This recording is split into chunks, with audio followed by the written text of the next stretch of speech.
જય હિન્દ, જય ભારત, જય જય ગરવી ગુજરાત। મિત્રો, આમ આદમી પાર્ટીએ એના શીર્ષ નેતૃત્વએ નિર્ણય લીધો છે કે પાર્ટી વિરુદ્ધ જનતા વિરુદ્ધ જે પણ પ્રવૃત્તિઓ કરશે એમને પાર્ટી ક્યારે સાંખી નહીં। ધારાસભ્ય શ્રી ઉમેશ મકવાણાની વારંવાર એમની વિસ્તારમાંથી પણ ફરિયાદો આવતી હતી। પાર્ટી વારંવાર એમને કહેતી હતી કે વિસ્તારમાં રહો। વિસ્તારમાંથી કેટલાય લોકોનો પણ ફરિયાદો આવતી હતી, વિવિધ પ્રકારની ફરિયાદો આવતી હતી, ભ્રષ્ટાચારની ફરિયાદો આવતી હતી। પાર્ટી એમને વારંવાર ચેતવ્યા છે, પણ બીજેપી ગંદી રાજનીતિ કરી રહી છે। ભાજપ છે એમણે ઉમેશ મકવાણાને સાંધી લીધા છે અને પાર્ટી વિરુદ્ધ સતત એક્ટિવિટીઝ, એન્ટી પાર્ટી વિરુદ્ધ એક્ટિવિટીઝ કરવા માટે સતત ભાજપ છે એમણે પ્રયાસ કરાવી દીધો છે।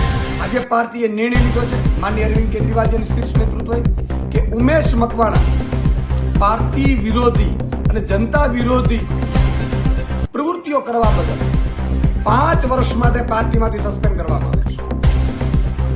અને હું ચેલેન્જ આપું છું ઉમેશ મકવાણા, ભાજપે ગંદી રાજનીતિ કરી છે સાહેબ।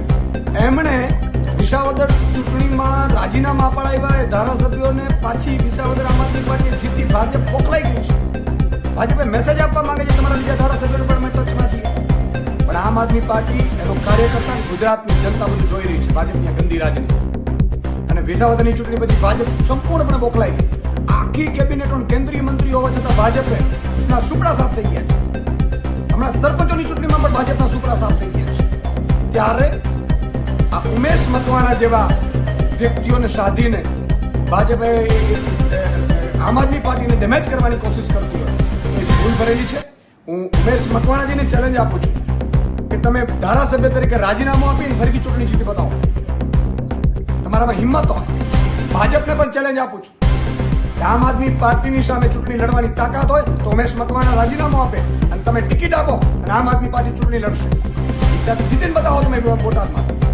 બોટાદની જનતા બધું જાણી રહી છે। બોટાદની જનતા માટે અમે વારંવાર ઉમેશ મકવાણાને ચેતવ્યા છે।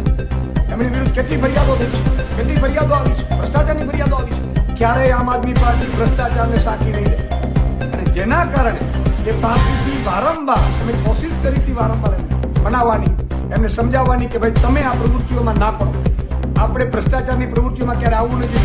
એમની વિરુદ્ધ નાનામાં લેટરો પણ મળ્યા છે મને। ત્યારે ભાજપે એનો ઉપયોગ કરીને કોશિશ કરી છે આમ આદમી પાર્ટી ડેમેજ કરવાની। આજે આમ આદમી પાર્ટીએ નિર્ણય લીધો છે 5 વર્ષ માટે એમને સસ્પેન્ડ કરવામાં આવે છે અને એમનામાં હિંમત હોય તો ધારાસભ્ય તરીકે રાજીનામું આપી